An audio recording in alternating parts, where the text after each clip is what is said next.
You want to add a Zoa garden to your tank, but you want that Zoa garden to pop in color. You want a Zoa garden that really stands out, that has a lot of variety, a Zoa garden that catches your eye. You understand that to create a Zoa garden, you must glue the Zoas to rock. But how do you make an arrangement of Zoas that actually looks good? With so many color variations in Zoas, how do you know what to pick that will look good against the others? Well, my friends, I'm here to show you how you can design your beautiful Zoa garden rock. Creating a beautiful Zoa garden is pretty easy when you approach it using color theory. Now, I've talked about the concept of color theory in my previous video about how to make your corals look artificially brighter, which I will link to at the end of this video. It's time to talk about how color theory applies practically. In this case, designing your dream Zoa garden. So this is how you're going to go about this. You're going to be placing your Zoas strategically based on their color, placing Zoas that are complementary in color next to each other. By doing this, you can make each Zoa type stand out more and look artificially brighter and more colorful than they would on their own. So what are complementary colors and how will they make your Zoas look more bright and colorful? Look at this image. These two squares are quite bold in color, but if I were to take this orange square and place it inside this red square, both colors don't really stand out much. However, if I were to take that same orange square and place it inside this blue square, both colors look much more striking and create contrast between them. That's because blue and orange are complementary colors of each other. And when two complementary colors are placed next to each other, both colors pop out against each other. So, the key to creating a beautiful, bright, and sexy Zoa garden is to apply the same principle. We want Zoas that are complementary colors of each other next to each other. Now, to easily figure out what color combinations you're going to use, I'm going to introduce you to this little tool. This little tool is called the color wheel.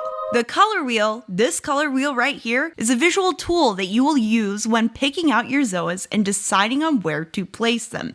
Like I mentioned, placing Zoas that are complementary in color next to each other make the colors pop. On the color wheel, the color that is directly opposite on the color wheel is that color's complementary partner, okay? The complementary color combinations that exist are red and green, yellow and purple, and orange and blue.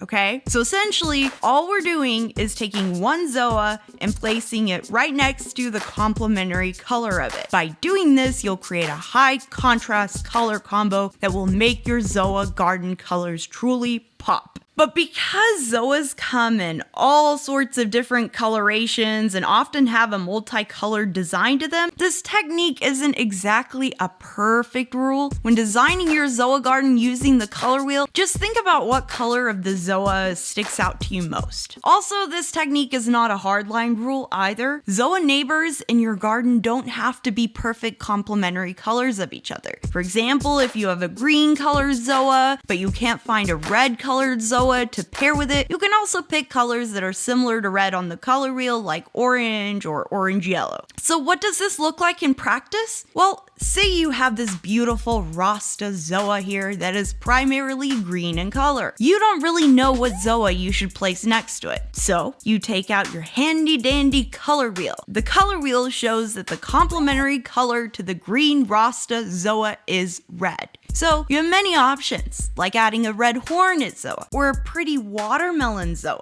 And for yellow Zoas, like scrambled eggs, the almighty color wheel suggests Zoas that are mostly purple in color. You know, because purple is the complementary color of yellow. Like you could add a pink zipper Zoa or a purple heart Zoa. You know, you got options. You got blue hornet Zoas? No problem. To make that blue tinge Zoa pop, look for primarily orange colored Zoas, like Bam Bams, for example. This method is just a way of thinking about the colors of your Zoas in relation to each other. Because your Zoa garden isn't going to be growing in a straight line, or at least I hope not, these color combinations are not going to be perfect, okay? Especially once the Zoas begin to grow in. The goal here in using this method is just to create as much contrast between the Zoa colors as you can. Even just a few placements made using this rule will really make your Zoa garden come to life. Woo! However, make sure to always take into account the growth patterns of each individual Zoa you add, because nobody wants,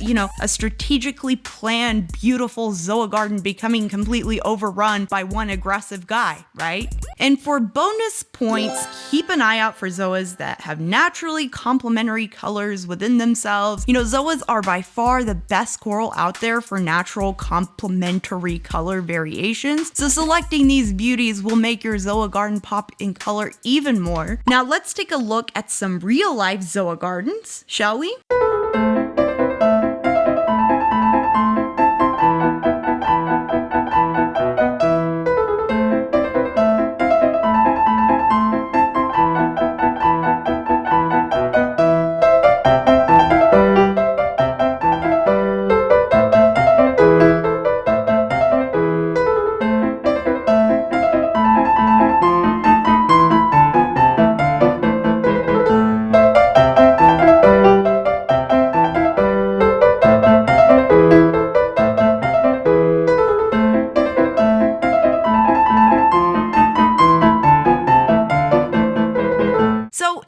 That's all it takes to make a beautiful Zoa garden, folks, okay? To figure out what new Zoa additions you should add and how to arrange them next to each other, the color wheel is your best friend. Don't just glue Zoas on a rock and hope for the best. Glue Zoas on a rock with strategy.